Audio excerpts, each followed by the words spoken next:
Em nome do Pai, do Filho e do Espírito Santo. Amém. Então, nesse vídeo queremos pensar sobre o mistério da ascensão do Senhor. Então, primeira categoria para pensar sobre a ascensão já é esta palavra: ascensão é mistério. Então, quando tocamos o mistério, mistério é a ressurreição, mistério é a encarnação, porque é Deus entrando na nossa vida. E quando se trata de Deus, nós não temos a explicação plena, não podemos tomar na nossa mão o mistério como para destrincharmos e sabermos totalmente o que é. Então, nós só podemos falar do mistério aquilo que ele nos revelou. Então, o objetivo é ver como esse mistério da ascensão do Senhor se revela para cada um de nós, qual o significado salvífico deste mistério, para que verdadeiramente possamos ter uma posição teológica verdadeira com relação a este mistério. Então, vamos trabalhar em 4 pontos, né? Primeira, ascensão dentro do mistério pascal. Mistério pascal não é só o cume, que é a paixão, morte e ressurreição do Senhor, mas quando se fala dessa paixão, é toda a vida de Jesus. Então, como se situa na salvação que nos veio pelo mistério pascal, o mistério aí da ascensão do Senhor. Porque um dos problemas que nós podemos cair ao analisar qualquer coisa dentro do depósito da fé é isolar isto do contexto em que ele se encontra e dentro do arco do mistério pascal. Então, tudo que nós fazemos é nessa concordância com os outros elementos, com os outros mistérios da revelação.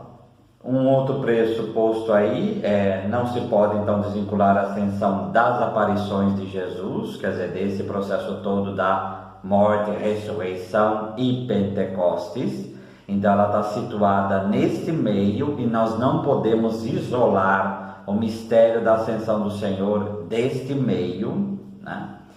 Terceiro ponto, cumprindo também os tipos do Antigo Testamento, né? Então aí é algo a mais. E enfim, a igreja na sua teologia primeira, como assim nós chamamos a liturgia, lex orandi, lex credendi.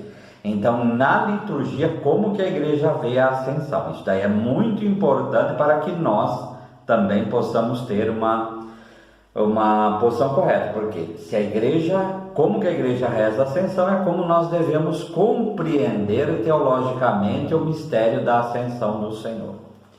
Então, primeiro ponto, a ascensão aí dentro do mistério pascal, paixão, então essa vida de Jesus, cujo cume é o tríduo pascal, morte e ressurreição, e posterior vinda do Espírito Santo. Também há outro, porque dentro da ascensão está lá o anúncio do Espírito, né? Então a gente fazer qual a relação de uma coisa com a outra é algo que também nós não podemos perder de vista, né? Primeiro Evangelho de Marcos, que é pequeno, mas a passagem que queremos nos ater é de Lucas, obviamente, que mais fala sobre a ascensão e que muitas vezes dá problema, né, na compreensão. Então, Marcos 16, 19, de fato, o Senhor Jesus, depois de lhes ter falado, foi recebido no céu. O verbo é analambano, quer dizer, lambano é tomar, então tomar para cima, né? Assentou-se à direita de Deus e tendo partido, pregaram por toda parte, cooperando com eles o Senhor e confirmando a palavra por meio de sinais que o seguiam. A primeira argumentação que vem com relação ao Evangelho de Marcos, esse trecho não pertence ao original porque foi um acréscimo. Mas mesmo sendo um acréscimo, é considerado canônico pela igreja, então nós devemos considerar isso aqui como palavra de Deus, como de fato o é. O tempo aqui é oristo passivo, né? Analinfiti, por que falar isso? Que depois nós vamos ver por quê. Quando a gente fala da obra de Lucas, sempre nós temos que pensar, a obra é um todo, né? Então, o Evangelho é a ação de Jesus, enquanto os Atos é aquilo que a igreja é. O que acontece com Jesus nos Evangelhos é o que vai acontecer com a igreja em Atos dos Apóstolos. E assim termina Lucas 24, 50 e 53. Então os levou para Betânia, erguendo as mãos, abençoou-os. Aconteceu que, enquanto os abençoava, ia se retirando deles, sendo elevado para o céu. Anefereto, quer dizer, fero é levar mesmo, né, nesse sentido para cima. E então eles, adorando, voltaram para Jerusalém, tomados de grande júbilo, e estavam sempre no templo louvando a Deus. Então aqui no Evangelho de Lucas vai falar dessa elevação de Jesus ao céu, sempre na voz passiva, porque a humanidade é levada para o centro da Trindade. Então isso que nós temos que sempre, quando pensarmos no mistério da ascensão, a Trindade sempre tem que estar à nossa frente. Então sempre temos que ter a Trindade, a toda a obra de Jesus, obviamente ao Pai e ao Espírito, mas a ascensão também. Então nós sempre temos que ter a Trindade à nossa frente nesse pensar, né? Em Atos 1:11, quer dizer, a obra imediata que vem, no meu primeiro livro, ao Teófilo, já tratei de tudo que Jesus fez e ensinou desde o começo, até ao dia em que foi levado para o céu. Novamente analambano, quer dizer, tomar para cima, depois de ter dado instruções pelo Espírito Santo aos apóstolos que tinha escolhido. Foi a eles que Jesus se mostrou vivo, depois da paixão, com numerosas provas. Durante 40 dias apareceu-lhes falando do reino de Deus.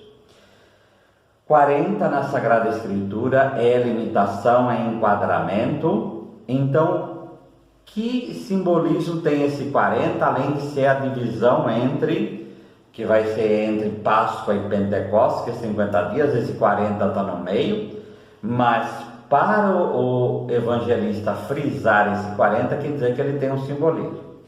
Então, se ele é limitação, Jesus ainda se submete a essa limitação, mas se submete a essa limitação no tempo para levar a humanidade até a Trindade. Então, qual é a razão? E as razões das aparições são essas. Ele se submete ainda como corpo glorioso, atravessando parede, a limitação do tempo, que é o símbolo do 40, para levar essa humanidade até a Trindade, que vai ser a vinda do Espírito Santo. Então, um mistério está ligado a outro. Então, a limitação humana na criação de Deus, agora levada então ao centro da Trindade, como Moisés na montanha, em Êxodo 24:18. E Moisés, entrando pelo meio da nuvem, subiu ao monte e lá permaneceu 40 dias e 40 noites, né?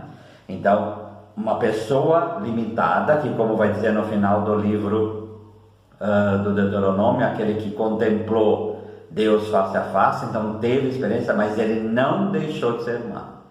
Quer dizer, ele não deixou a própria humanidade, Moisés. Jesus é a mesma coisa. Então ele, obviamente, é o Filho de Deus, mas não deixa a humanidade para trás. Por isso, na aparição em João 20, para Tomé, toca as chagas, quer dizer, a humanidade não o deixa e ele não deixa a humanidade. Então o 40 tem esse sentido, né? Tem esse sentido. Tanto que o próprio Lucas no Evangelho vai falar que esse ressuscitado que aparece come peixe, né? E nesses 40 dias apareceu-lhes falando do reino de Deus. O reino de Deus como vai dizer na Bíblica Loyola, é a intervenção salvífica e definitiva de Deus na história. Este fora o programa da pregação de Jesus, conforme Lucas 4:43. Ele, porém, lhes disse: é necessário que eu anuncie o evangelho do reino de Deus, também às outras cidades. Foi para isso que eu fui enviado. Então, qual o significado de o ressuscitado, glorificado, anunciar o reino de Deus através dessas aparições? Quer dizer que, em início dos Atos dos Apóstolos, ele vai continuar acompanhando a sua igreja. Esse é o significado também de Emaús. Aí, com relação à Eucaristia, ele mesmo, aparentemente ausente, ele está presente.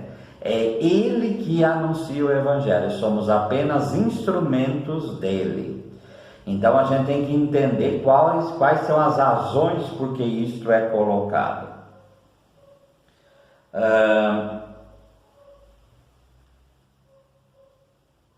Durante, versículo 4, durante uma refeição, deu-lhes esta ordem: não vos afasteis de Jerusalém, mas esperai que se realize a promessa do Pai, da qual vós ouvistes. João batizou com água, vós, porém, sereis batizados com o Espírito Santo dentro de poucos dias. Então, os que estavam reunidos perguntaram se a Jesus é agora que vai restaurar o reino de Israel. Então, primeira confusão que acontece, porque, conforme a Bíblia do Peregrino, o horizonte mental deles, depois da ressurreição, mas não tem ainda o Espírito Santo. Então, ainda eles estão pensando num reino glorioso na terra. Então, ainda mesmo Jesus ressuscitando, eles têm a visão do Messias glorioso aqui, tá? Porque ainda o Espírito não revelou todas as coisas conforme o Evangelho de João. Então, tem essa restauração política de Israel.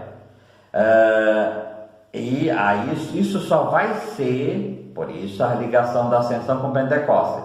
Esse pensamento só vai ser resolvido na medida que o Espírito Santo vier. Somente pela ação do Espírito, e não adianta ver o ressuscitado com relação a isso, mas é a ação do Espírito que vai fazer com que tenhamos a visão correta do Messias, do Cristo, tá?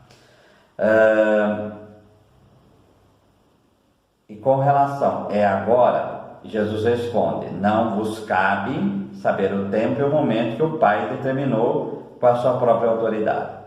Então Jesus se nega a predizer datas, né? Então em Mateus 24, 36 e 37, mas a respeito daquele dia e hora ninguém sabe, nem os anjos do céu, nem o Filho, né, senão o Pai. Pois assim como foi nos dias de Noé, também será na vinda do Filho do Homem. Porquanto, assim como nos dias anteriores ao dilúvio, comiam e bebiam, casavam-se e davam-se em casamento, até o dia em que Noé entrou na arca.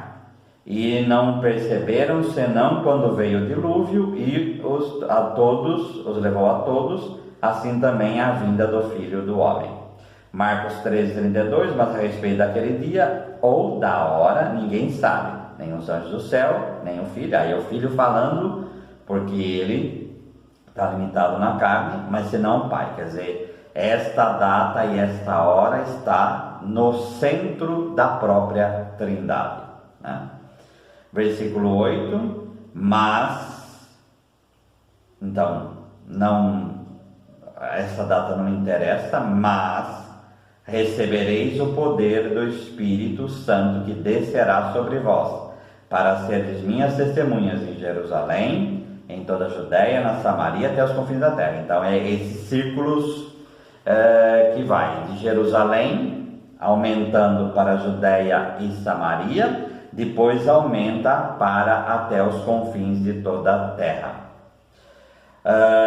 Esse Espírito que comunica a força física, conforme Juízes 14:6, ou em Isaías, uma força espiritual, Isaías 11:2, os profetas, aí na Bíblia Loyola vai dizer, haviam caracterizado o tempo novo por meio do dom abundante do Espírito, que renovaria o povo de Deus. Então em Isaías 44:3, porque derramarei água sobre o sedento e torrentes sobre a terra seca.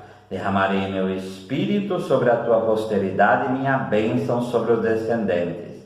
Em Zacarias 12:10. E sobre a casa de Davi e sobre os habitantes de Jerusalém derramarei o espírito de graça e de súplica. Olha o vínculo com o mistério pascal, porque essa passagem foi trabalhada de várias maneiras. Olharão para aqueles que transpassaram. Então, aqueles que transpassaram está ligado à vinda do Espírito. Então, não é algo novo, mas simplesmente a própria leitura disso faz com que entenda a ligação. Olharão para aqueles que transpassaram. Então, o que foi transpassado é o que está ali na frente deles na ascensão. E esse processo vai cair ao Espírito sobre a casa de Davi. Pranteá-lo-ão como quem pranteia por um unigênito, e chorarão por ele como se chora amargamente pelo primogênito. Então, isso tudo vai ser cumprido, tá? A visão do transpassado juntamente com o dom do Espírito. Então, por isso vai ser dado. E qual a função? Para evangelizar. Depois disso, Jesus foi levado ao céu, à vista deles. Uma nuvem o cobriu, de forma que seus olhos não podiam mais vê-los.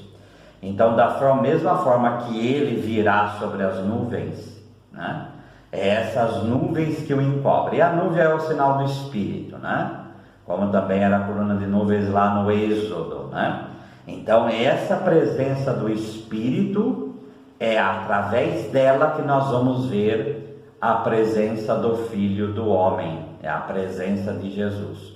Então, agora o intermediário se torna aquele que é o canal para a nossa imersão na Trindade, é o Espírito pela carne do Filho para chegar ao Pai. O ícone de Rublev demonstra bem isso, né? O diálogo entre o Pai e o Filho, quem contempla esse diálogo é o Espírito. E o altar é por ele que nós entramos nesse diálogo pela ação do Espírito. Então, a liturgia, a ação do Espírito faz-nos filhos no Filhos, e aí podemos clamar Abba, ó Pai. Os apóstolos continuavam olhando para o céu enquanto Jesus subia. Apareceram então dois homens vestidos de branco que lhes disseram, mesmo dois homens de branco que estavam na ressurreição. Então, para mostrar, dois é o sinal de testemunha, de apontar para Deus, e aí fica claro isso. Que disseram, homens da Galileia, por que ficais aqui parados olhando para o céu? Esse Jesus que vos foi levado para o céu virá do mesmo modo como vistes partir para o céu. Essa é outra mensagem do mistério da ascensão. A ascensão nos aponta para a parousia, para a vinda de Jesus. Então a mesma ação vai ser, novamente, é o mesmo Jesus. Essa é a mensagem dos dois homens. É o mesmo Jesus que voltará, tá? Não se pode, aí o pressuposto 2, não se pode desvincular a ascensão das várias aparições de Jesus. Se assim o fizermos, nós perdemos a razão por que ele apareceu. 1 Coríntios 15, 3:8. Antes de tudo, vos entreguei o que também recebi, de São Paulo, que é o credo paulino, que Cristo morreu pelos nossos pecados, segundo as Escrituras. Então, esse referencial. Que foi sepultado e ressuscitou ao terceiro dia, segundo as Escrituras. Olha o itinerário.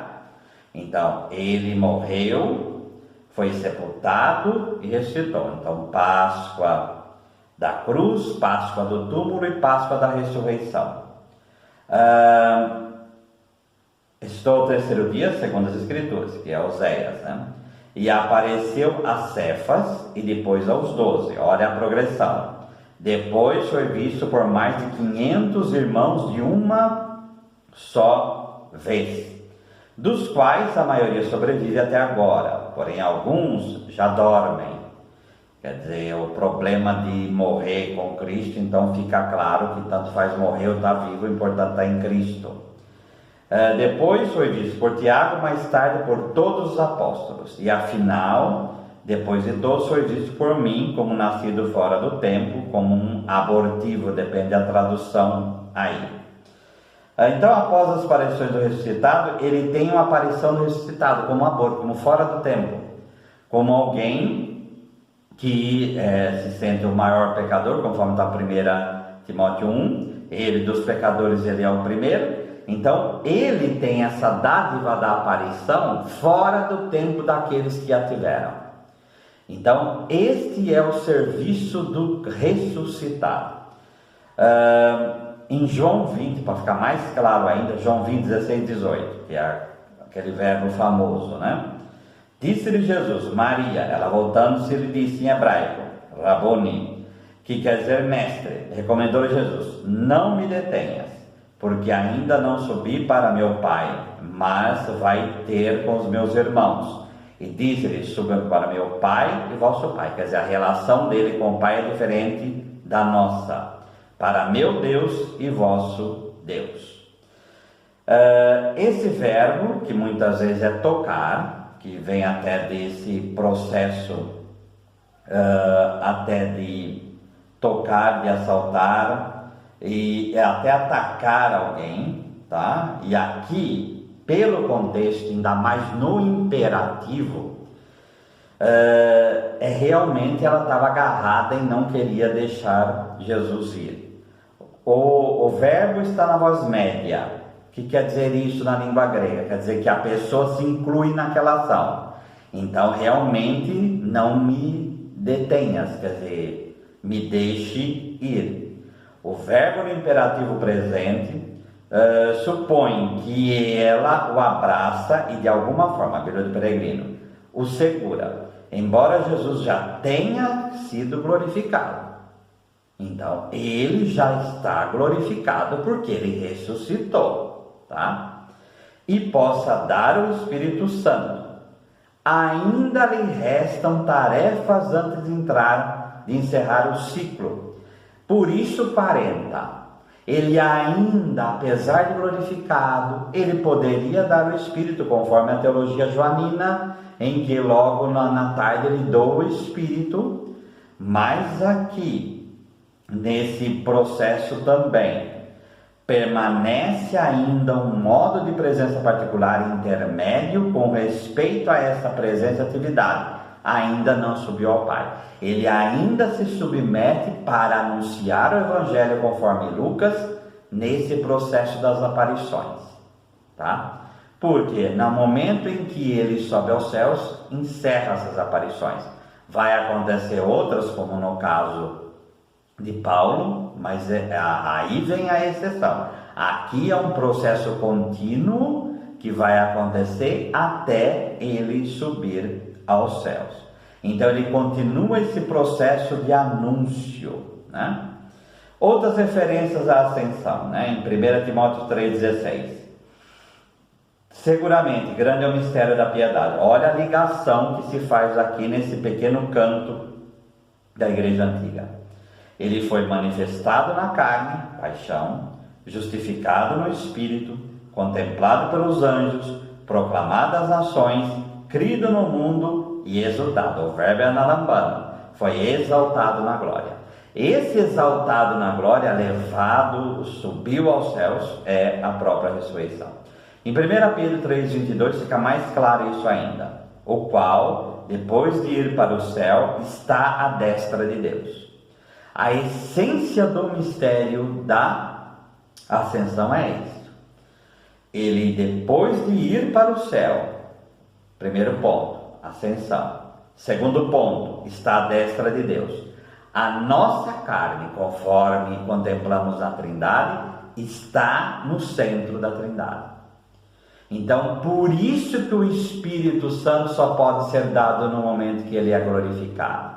Porque a nossa carne, estando eternamente ligada a Deus e à destra do Pai, agora a carne se torna templo do Espírito. Ela se torna lugar em que o Espírito pode agir, porque agora está glorificada essa carne. Glorificado quer dizer o quê? Quer dizer que a nossa carne foi assumida plenamente por Deus. Por isso que a carta aos Hebreus, e é o que nós falamos em cada Santa Missa, fala de eterna aliança. Depois dessa aliança não existe mais nada. Então nós tivemos várias alianças, aliança com Noé, aliança com Moisés, aliança com Davi. Então nós tivemos várias alianças, né? E o anúncio da nova aliança, Jeremias 31. E essa nova aliança, ela não é só nova, ela é eterna. E é eterna por isso, porque nada pode acontecer além da nossa carne estar no centro da Trindade. Então, isso que a gente chama de salvação. E é isto que o mistério da ascensão quer dar de conteúdo de espiritualidade para cada um de nós. Existem tipos do Antigo Testamento que apontam para a ascensão, né? Em Gênesis 5:24, andou Enoque com Deus, que já não era, porque Deus o tomou para si, né? Então, Enoque aí é um símbolo disso.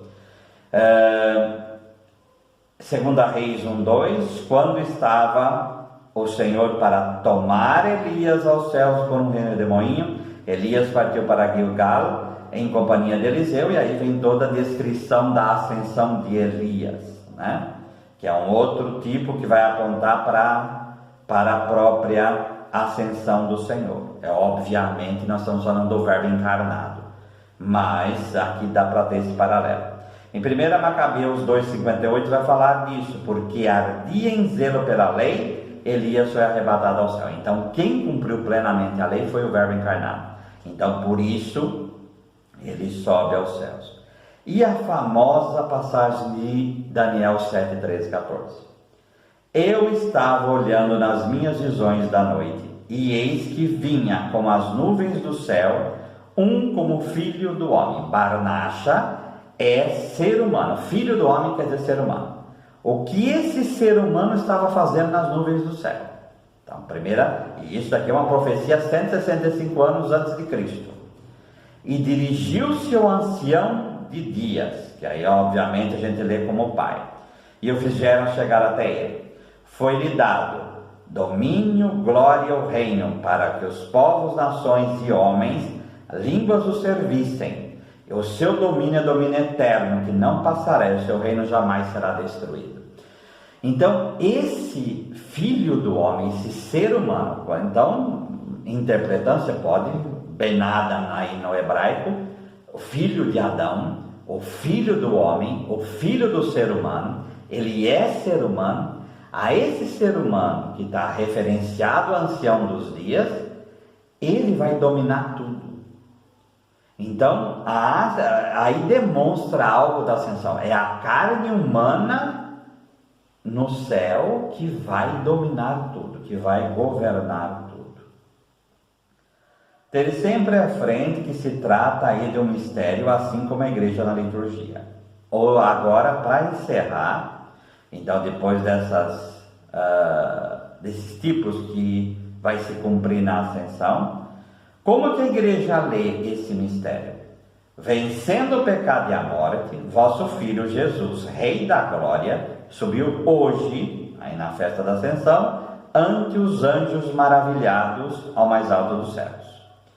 E tornou-se o mediador entre vós, Deus nosso Pai, e a humanidade redimida, juiz do mundo e Senhor do universo. Então essa glorificação plena. Mas aí vem algo para a nossa espiritualidade.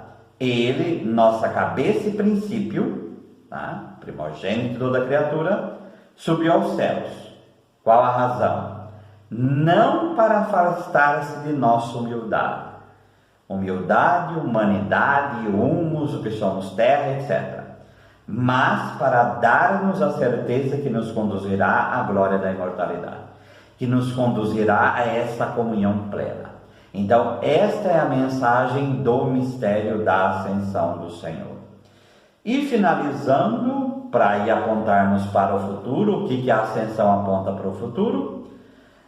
Porquanto o Senhor mesmo, dada a sua palavra de ordem, ouvida a voz do arcanjo, ressoada a trombeta do céu, descerá dos céus, e os mortos em Cristo ressuscitarão primeiro. Depois nós, os vivos, os que ficamos, seremos arrebatados juntamente com eles entre as nuvens, para o encontro com o Senhor nos ares. e assim estaremos para sempre com o Senhor. Então, a teologia do arrebatamento protestante não entra aqui. Isso daqui quer dizer a nossa ressurreição mesmo. E o que quer dizer ser arrebatado? Como Jesus subiu ao céu, está à direita do Pai, nós estaremos em comunhão com a Trindade para sempre. Essa é a maior mensagem. Então, dentro do mistério pascal, vê a ascensão nesse todo, sem desvincular das aparições de Jesus e do serviço da evangelização, como diz o próprio Evangelho de Lucas, cumprindo também esses tipos do Antigo Testamento e ter sempre qual é o conteúdo de espiritualidade, que é a nossa glorificação. Nossa carne está no centro da Trindade e essa é a maior mensagem. E por isso, de junto do Pai, Ele envia o Espírito Santo. O Senhor nos abençoe, nos livre de todo mal e nos conduz à vida eterna. Amém.